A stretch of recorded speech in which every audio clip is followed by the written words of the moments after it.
Hey y'all, I'm just giving a little update on how the last week went. It was pretty rough because they're tapping into you, asking you to dig deep and not avoid the situations. We have worksheets that we fill out to break everything down to make us think differently.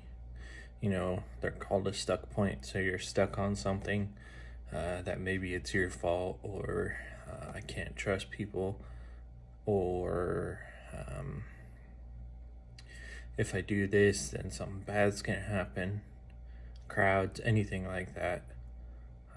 You fill these worksheets out, and then it makes you think differently about a way that you can think of an alternative thought.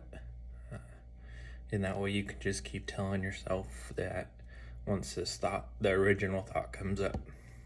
And if you're interested in learning a little bit more like that, I would love to answer your questions, and you can leave comments and then we can connect.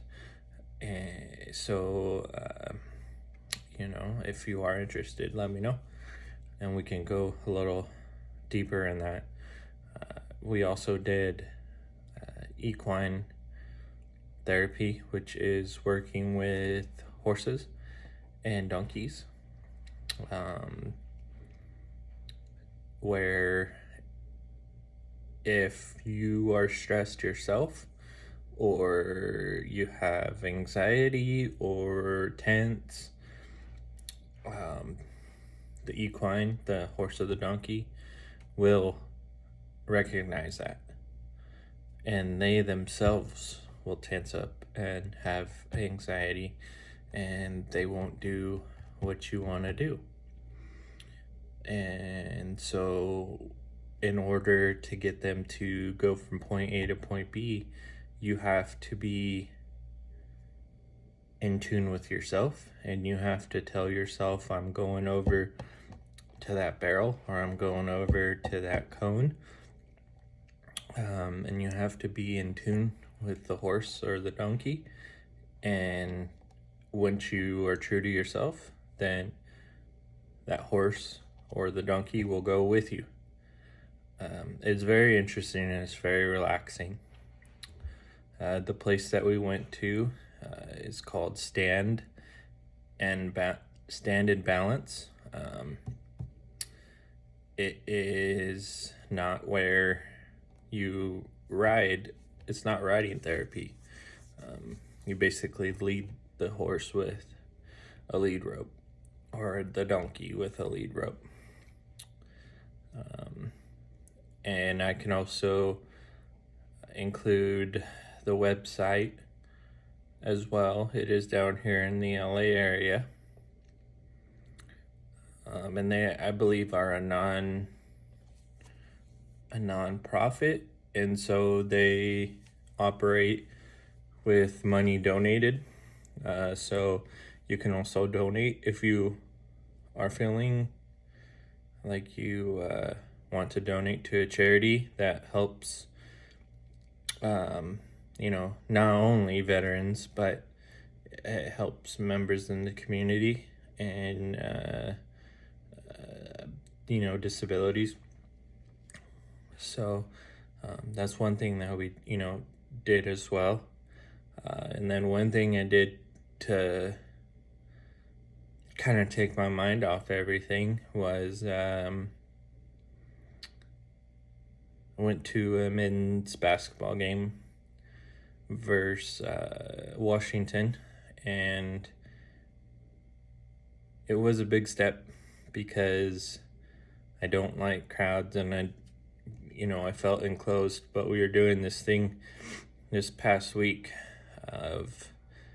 called exposure therapy, where you put yourself in a situation, and for me, mine is having my back towards an entrance or not being able to see the entrance, And so I'd go over to the grocery store across the street and go to the milk section because it's in the back and there's no exits or entrances that you can see. And I'd put myself in that situation for about a minute at a time. And the first 2 times, nothing happened. And so then I took a break and walked away. And then I came back to the milk and was facing the milk and had my back towards everybody. And a young lady came up on my left side and absolutely scared me, to the point where I jumped a little bit, but nothing bad happened. And, yes, it was rough and caused anxiety, but that was the whole point, is to take you out of your comfort zone and throw you in positions like that. And that's kind of what the basketball game did, is put me out of my comfort zone because there was people around and next to you, in front of you, and so it was fun just to get out and watch the game. So that's just a little bit of what went on this past week, and please comment or have questions or concerns or suggestions. Please let me know, and I'll include some of the pictures I took from the game. All right, thanks.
I hope you guys enjoyed watching the video and looking at the pictures. And like I mentioned before, any questions, comments, concerns, please let me know, and I'm willing to answer them. And until next time, God bless.